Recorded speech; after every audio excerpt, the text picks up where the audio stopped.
7 signes que cet homme se joue de vous.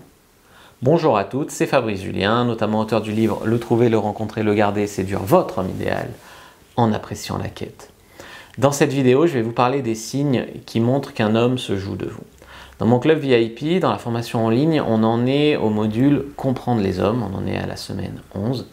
Et dans la semaine « Comprendre les hommes », il y a toute une partie où j'explique pourquoi il y a une différence dans la rareté de l'abondance sexuelle naturelle qu'a un homme et qu'a une femme, qui crée ce phénomène où l'homme a souvent du mal à lâcher une branche tant qu'il n'en tient pas une autre. Et c'est pour cette raison qu'il peut se jouer un peu de vous, tout en espérant trouver mieux à côté. Alors, il ne s'agit pas de jeter la pierre aux hommes, les hommes sont des monstres, etc. C'est le même phénomène qui nous fait tous agir dans notre vie. Pourquoi il y a des gens qui restent dans une relation merdique? Parce qu'ils ont peur de ne pas trouver mieux. Voilà, c'est la peur qui fait ça. Donc c'est la peur, lui c'est la peur que s'il ne couche plus avec vous, il n'ait pas d'autres partenaires. C'est la peur de ne pas trouver mieux que vous. C'est la peur qui fait qu'on agit parfois comme des égoïstes. Et en tant que femme, des fois la peur aussi vous fait faire des choses égoïstes. Donc il ne s'agit pas de flageller les hommes, parce que je suis sûr que vous détestez les mecs un peu masculinistes qui ont beaucoup de ressentiment contre les femmes. Et malheureusement, dans notre société, c'est autorisé d'être une femme qui a du ressentiment envers les hommes. C'est même, voilà, donc s'il n'y a pas de masculiniste, il ne devrait pas y avoir de féministe extrémiste. Malheureusement, l'un est autorisé, l'autre pas. Les deux sont toxiques. Donc moi, je vous conseille de ne pas être cette femme, en fait, qui est l'équivalent de ces hommes que vous n'aimez pas. Et donc de garder foi en l'homme sain. Et par contre, de ne pas être naïve, d'une naïveté déconcertante, et donc de ne pas se laisser jouer de vous. Je vous dis tout juste après l'intro. Mais avant de commencer, je vous offre un guide gratuit sur la séduction ainsi qu'une série de conseils gratuits eux aussi par email.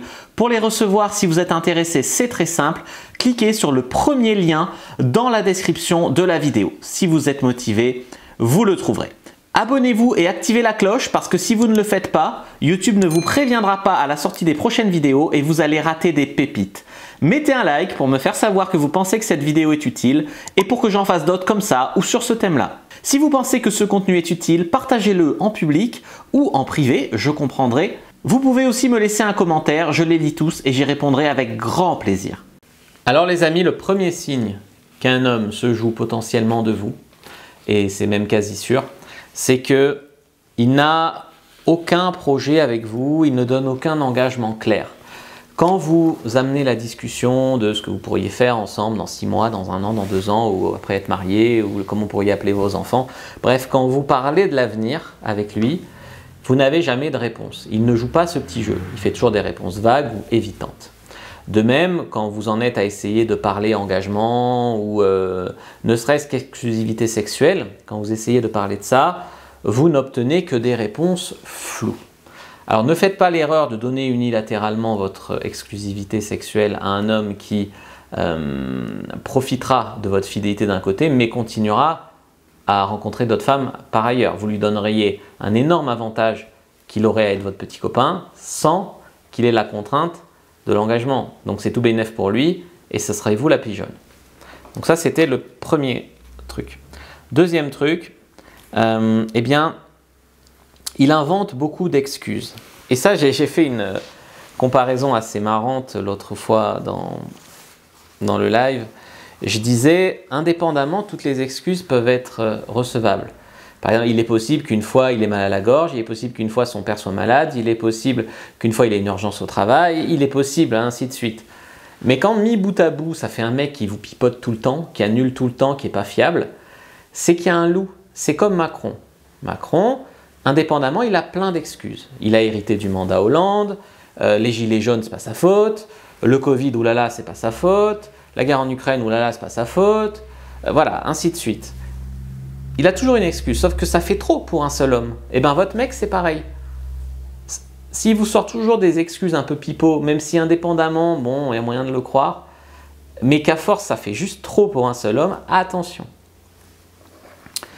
Conseil numéro 3,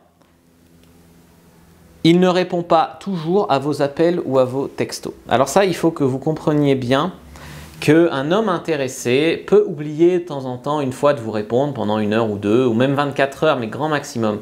Un homme intéressé, au bout de 24 heures, il se dit mais elle ne m'a pas répondu, ah ouais putain, elle m'a répondu, j'ai oublié de répondre. Mais il pense à vous. Un homme qui peut rester 2, 3, 4 jours, une semaine, 15 jours, sans vous écrire ou sans vous répondre, encore pire. C'est encore pire, hein, parce que s'il ne vous écrit pas le premier, c'est peut-être qu'il n'ose pas, ou qu'il ne sait pas comment aborder, ou qu'il ne veut pas vous coller. Bon, mais s'il ne répond pas à une question que vous lui avez posée, c'est qu'il s'en fout au fond, et qu'il vous casera quand il aura un trou dans son emploi du temps. Alors c'est vraiment violent ce que je viens de vous mettre, je suis désolé. Tiens, j'ai dit ça à une fille l'autre soir, c'était pas le même contexte. Mais c'est vrai. Ce que je veux dire, c'est que quand la fille te plaît, même si tu peux être occupé un moment, tu peux avoir des soucis, tu vas quand même trouver un moment pour lui répondre. Et si tu ne trouves pas un moment pour lui répondre, que tu oublies, etc., c'est qu'au fond de toi, t'en as un peu rien à foutre. Mais voilà, au fond de toi, quoi. Donc ça, il faut en prendre conscience. Donc ne vous bercez pas trop d'illusions, quoi. 4. Il vous garde un secret. Alors ça, je l'ai eu en coaching, ce cas d'une personne qui est sortie avec un mec, je mets des guillemets parce qu'elle était persuadée de sortir avec lui, et elle ne l'avait sur aucun réseau social. Elle avait fait des invitations, elle l'avait cherché, mais il n'avait jamais accepté sur les réseaux sociaux, il avait tous ses comptes en privé, et également, elle n'était jamais allée chez lui. Il voulait toujours se voir chez elle, même au bout de 6 mois, quoi. Et malheureusement, elle n'avait pas le caractère pour lui poser la question de ses réseaux sociaux ou pour s'imposer. Elle n'avait pas réussi à mettre cette limite-là. Et du coup, bon, il s'est avéré que le mec était très probablement marié, avec des choses à cacher. Et de toute façon, ça a mal fini pour d'autres raisons que celle-là en plus. Mais comme quoi, quand il y a ce red flag-là, il faut faire vraiment, vraiment attention s'il y a des choses qu'il vous cache. Si vous avez des signaux mixtes, c'est-à-dire des signaux d'intérêt mélangés à des signaux de désintérêt, il y a un élément très important à prendre en compte, c'est votre intuition. L'intuition féminine, c'est quand inconsciemment vous décryptez les choses. Alors peut-être que ça ne remonte pas au conscient. C'est comme quand tu ressens une personne, tu ne la sens pas par exemple, c'est de l'intuition. Mais c'est ton cerveau qui analyse les micro-comportements de cette personne. Les micro-mimiques, ça ne peut pas être... c'est des années d'évolution qui font ça dans ton cerveau, des milliers d'années d'évolution qui font que tu ne peux pas consciemment dire il a eu cette micro-expression, machin, ça fait que je crois qu'il n'est pas sincère et je ne me sens pas bien avec lui. Non, c'est juste un ressenti. Mais écoutez votre intuition, vraiment écoutez votre intuition. Conseil numéro 6, les amis, et pas des moindres, c'est s'il ne vient pas, s'il n'y a pas de sexe. Par exemple, vous avez vos règles, ou vous lui dites que vous êtes trop fatigué pour faire l'amour, mais que vous voulez bien passer la soirée avec lui. Et là, il vous répond « Oh, bah, ça vaut pas le coup, une autre fois ». S'il ne vient pas, s'il n'y a pas de sexe, c'est marqueur que son intérêt est très localisé pour vous. Ça ne veut pas dire que vous devez lui refuser du sexe pour voir son intérêt. Il y a toujours des moments dans la vie où vous aurez vos règles, où vous serez crevé, où ça viendra naturellement. Donc pas de petits jeux de manipulation, mais par contre, quand ça se présente, sachez lire les marqueurs, quoi. Numéro 7, il vous dit qu'il ne veut pas de sérieux avec vous, et après il se comporte comme ça l'arrange. Il peut se comporter même en petit ami parfait. S'il vous a dit à un moment qu'il n'y aurait pas de sérieux avec vous, vous feriez mieux d'entendre ce message, plutôt que de dire oui mais je vais plutôt croire ses actes, etc. S'il vous a dit ça dans sa tête, ça veut dire moi je me suis dédouané, je lui ai dit qu'il n'y aurait pas de sérieux avec elle, maintenant si elle a envie de se comporter comme ma petite amie, c'est son droit. Dans sa tête c'est ça, il s'est déculpabilisé. Vous dans votre tête, c'est oh il a peut-être changé d'avis, j'espère. S'il avait changé d'avis, il vous l'aurait dit. Il vous aurait dit la dernière fois je t'ai dit je veux pas de sérieux avec toi, mais en fait peut-être que si.